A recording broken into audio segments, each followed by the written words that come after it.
Making headlines. Maldives and India commits to further strengthening their bilateral relationship. Maldives and NIPL India signs MOU to develop Maldives e-commerce sector. And Maldives Police Service and Maldives Customs holds discussions on strengthening existing collaboration.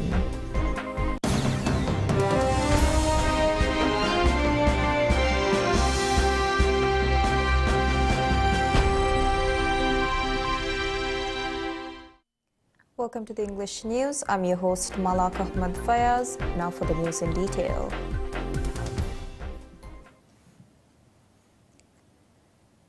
Minister of Foreign Affairs Musa Zamir affirms the Maldives and India are committed to further strengthening their bilateral relationship.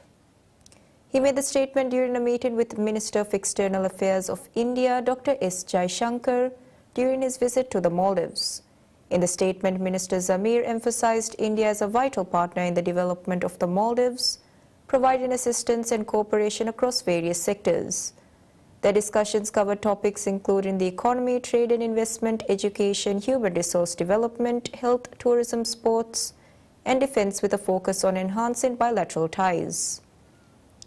Additionally, Minister Zamir highlighted the commitment of both countries to work together for national and regional stability and security.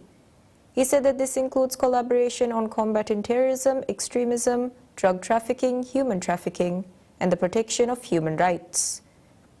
He also proposed a free trade agreement FTA between the Maldives and India, which is a key initiative of President Dr. Mohammad Muizzu, aimed at facilitating trade between the two nations. During the meeting, Dr. Jaishankar underscored India's long-standing commitment to maintaining close relations with the Maldives and providing support in various fields. He also noted the cooperation between the two countries directly impacts the lives of their citizens. Additionally, Dr. Jaishankar reflected on his frequent visits to the Maldives. He expressed his ongoing interest in identifying new areas for collaboration, particularly in economic, financial, and defense sectors. He also reiterated India's dedication to supporting the Maldives in its development, emphasizing the close relationship between the two countries grounded in mutual benefit.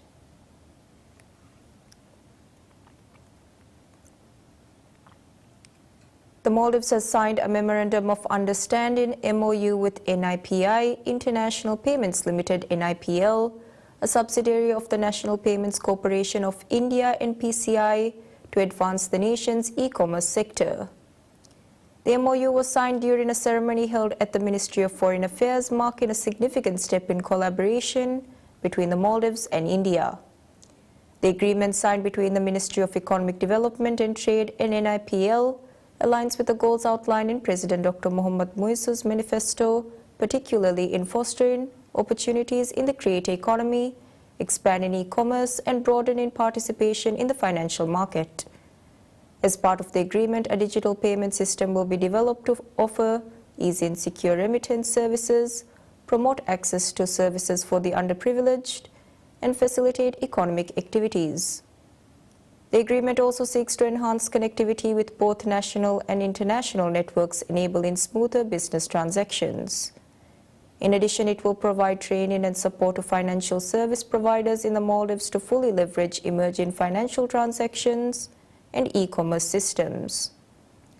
The Maldives and India also renewed an MOU between the Civil Service Commission, CSC, and the National Centre for Good Governance of India. The renewed agreement will enable the training of an additional 1,000 civil service employees. The initial MOU signed in 2019 was aimed at improving the skills and competencies of Maldivian civil service employees.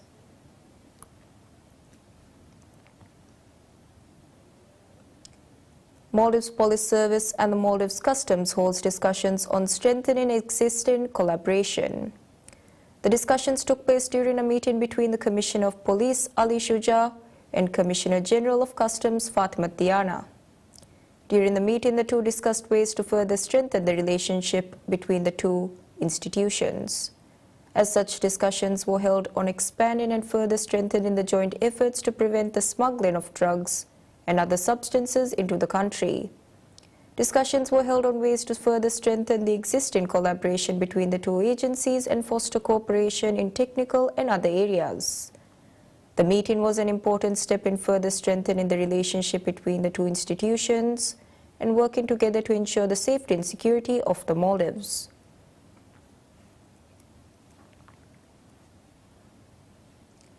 Plastic surgery services have been introduced at the Kurudu Regional Hospital. This is the first time the service has been launched in a hospital outside of capital Male City. Plastic surgery services were launched at the hospital as part of the efforts of the hospital's management to launch new services. The service will be provided at the hospital in collaboration with Indira Gandhi Memorial Hospital, IGMH. Acting Medical Director, Head of Department of Surgery and First Subspecialist of Plastic Surgery of IGMH, Dr. Muhammad Wahid will lead the service at Kurudu Regional Hospital. Dr. Wahid also played an important role in introducing wound care and laparoscopic surgery to the hospital. With the introduction of plastic surgery services at the hospital, treatments can now be offered to scars caused by burns and other injuries caused by fires and other incidents. The hospital will be providing the service as an outreach program with the aim of expanding the service in a sustainable manner.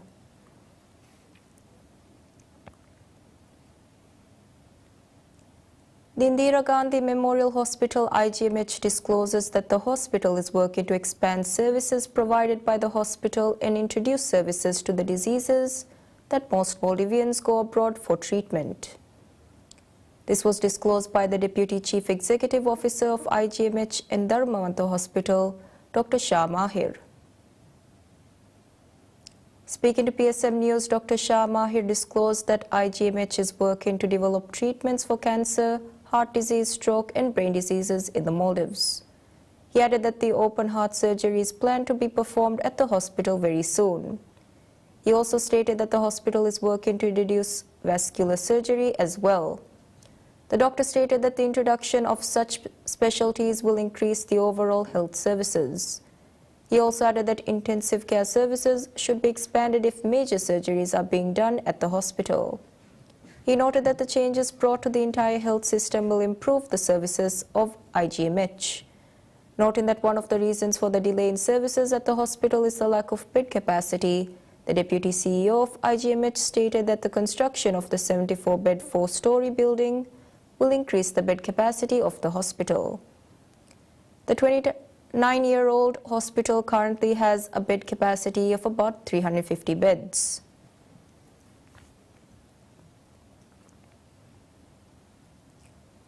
The Managing Director of Maldives Marketing and Public Relations Corporation, MMPRC, Ibrahim Shiri, states that the corporation will be commencing work to diversify the tourism industry of the Maldives. He made the statement during a press conference held to commemorate the successful completion of the Welcome India Roadshow. Speaking at the press conference, Shuri noted the Maldives is rich in natural resources. Noting that the Maldivian tourism industry has been heavily dependent on promoting the Maldives as a dive destination or a honeymoon destination for the past 50 years, Shuri stated sports tourism, film tourism and education tourism can be introduced and promoted in the Maldives. He went on to highlight that some scenes of the Star Wars were shot in the Maldives and stated that there are tourists who visit destinations where such films are shot. He also added sports tourism can be developed in the country by adding that agreements can be signed with foreign universities during the low seasons to bring students from the country for camps and exchange programs. Shuri stated that the Maldivian tourism industry needs to be more diverse with the introduction of new experiences and new markets. He noted MMPRC is preparing to commence the diversification works next year. He said a study has been conducted to identify the concerns of the industry and added that the corporation will give high priority to work closely with the industry stakeholders. Ministry of Tourism has disclosed they have received a proposal to develop sports tourism in the Maldives. As such, the ministry states that a relevant team will be visiting the Maldives soon to hold further discussions on the matter. The government aims to increase the number of tourist arrivals to 2 million this year and attract 5 million tourists annually by the end of its 5-year tenure. The Chief Executive Officer, CEO of the Maldives Ports Limited, MPL Mohammad Wajir, states that the bunkering service will create more job opportunities and businesses. He made the statement while speaking on a program of PSM News. The CEO of MPL disclosed the company is developing accommodation facilities for staff before commencing the bunkering service. As such, he stated that the accommodation buildings will be completed by August 21st. The company aims to commence the bunkering service on August 22nd. Wajir said the MPL will be providing a list of services related to the bunkering service.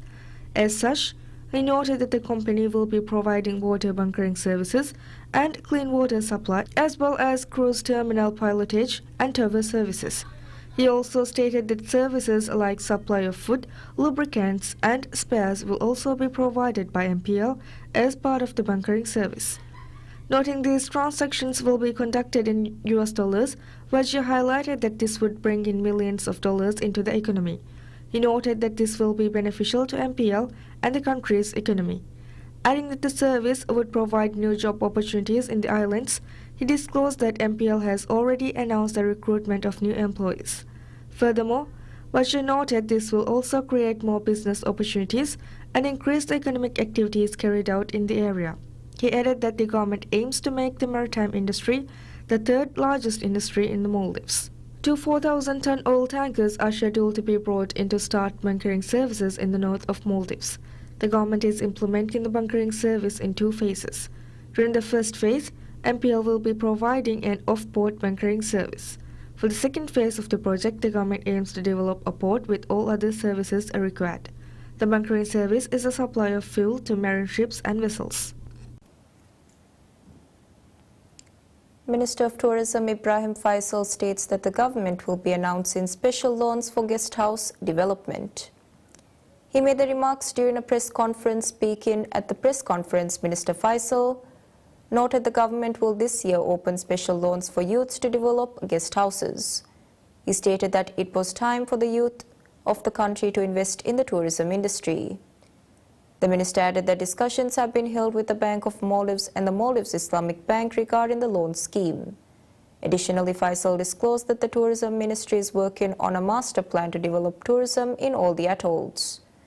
He added that the master plan would also help to note the islands where more one island, one resort concept can be developed. He further stated that the master plan will also include ways to sort investments. He stated that the plan would also include the number of guest house bed capacity to be developed in the islands. The minister has earlier stated that a percentage of the budget allocated to the Maldives Marketing and Public Relations Corporation (MMPRC) would be used to promote the tourism of Maldivian atolls. Currently, 118 guest houses are operating in 20 atolls, contributing 23% of the total bed capacity, with 14,707 beds. The Maldives Monetary Authority (MMA) announces the recruitment of 5 managing directors following the changes to its structures to strengthen the work of the authority and produce better results. The authority announced that applicants should have at least 5 years of experience in the MMA or finance sector. They should also hold a degree and a master's degree level in finance or business or in a related field. At least 3 years of experience in an executive position is also required. Managing directors are being recruited for the areas monetary policy, research and statistics, financial stability, banking operations, corporate service, and financial sector development. The appointments are made for a term of 5 years and can be extended depending on the strength and productivity of the work showcased by the individual. Interested individuals from the general public can also apply for the positions. Interested candidates are invited to apply for the position before August 22nd. Changes to the structure of the central bank were brought up in consultation with the MMA board and approved by the newly appointed governor of the MMA, Ahmad Munawar. With the new changes, the post of assistant governor has been transferred to the post of managing director. The existing assistant governors have been promoted to advisors.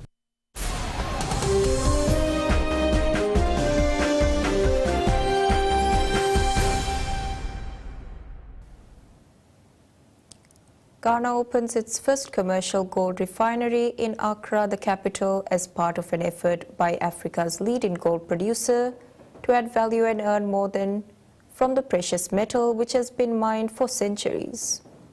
Has been at The Royal Ghana Gold Refinery, with capacity to process 400 kilograms of gold per day, will source gold ore from small-scale and artisanal miners before acquiring licenses to process gold from large-scale miners.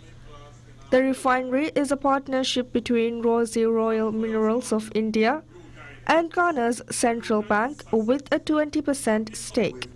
Speaking at the opening, Vice President Mahmoud Bawumia said the launch of Royal Gold Refinery marked a new era that would help contain gold smuggling and raise national earnings from the precious metal.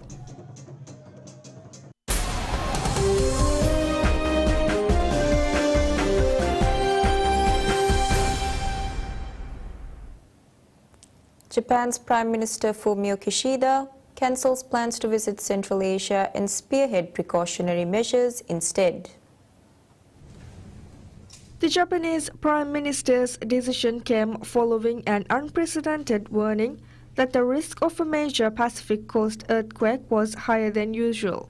The Japan Meteorological Agency issued on Thursday its first-ever warning of the risk of a huge earthquake on the country's Pacific coast, following one of magnitude 7.1 that struck the southwestern island of Kyushu the same day. It did not indicate a quake would definitely happen, but encouraged people to be ready to evacuate if necessary. Kishida told a press conference that he has decided to stay in the country for the next week or so to ensure preparations and communications are in order. Kishida noted that it is the first time such a warning has been issued and people would be feeling anxious about it, although the warning did not give a time frame or call for evacuations. Public broadcaster NHK notes that the government may seek to hold the meetings with regional leaders online instead. The visit to Kazakhstan, Uzbekistan and Mongolia was originally set to run from Friday to Monday.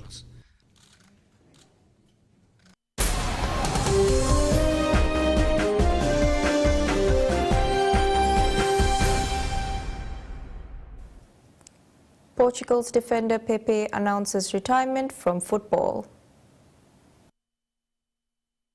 The 41-year-old's last game came at Euro 2024, where Portugal were defeated by France on penalties in the quarter-finals. Pepe became the oldest player to appear at a European Championship finals tournament. He made 141 appearances for his country, winning the Euros in 2016. He spent 10 seasons at Real Madrid, where he won 3 La Liga titles and 3 Champions League trophies, as well as 2 FIFA Club World Cups. Pepe joined the Spanish side in 2007 from Porto and returned to the Portuguese club in 2019, where he remained until the end of his career, winning 4 Primeira Liga titles across his 2 spells at the club.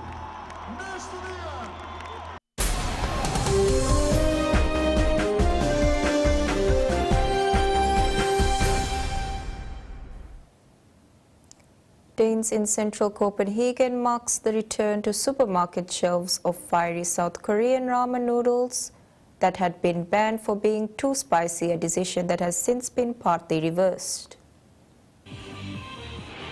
Stores in Denmark in June removed 3 variants of South Korean Samyang Foods Bulldog instant ramen line after the Danish Veterinary and Food Administration found the noodles' high capsaicin level posed a serious health risk. The Danish regulator has said that capsaicin, the compound in chilies that creates a burning sensation when eaten, can cause intoxication, nausea, high blood pressure, and vomiting when ingested in high quantities. Samyang, which sells the products worldwide, had contested the ban and on Thursday celebrated the reversal by feeding its noodles to social media influencers gathered on a ferry adorned in the firm's bright red colors on Copenhagen's harbour. Influencers who had been paid to participate joined feints, and some journalists to try the noodles served by chefs on board the boat as it sailed through the Danish capital. The regulator's warning in June was specifically aimed at children and youngsters who challenge each other on social media to eat the spicy ramen, as well as vulnerable adults. But the ban was lifted last month for 2 of the 3 variants after further examination of the spicy noodles showed that they did not exceed the critical capsaicin level. That's all the news we have for today. Thank you all for watching.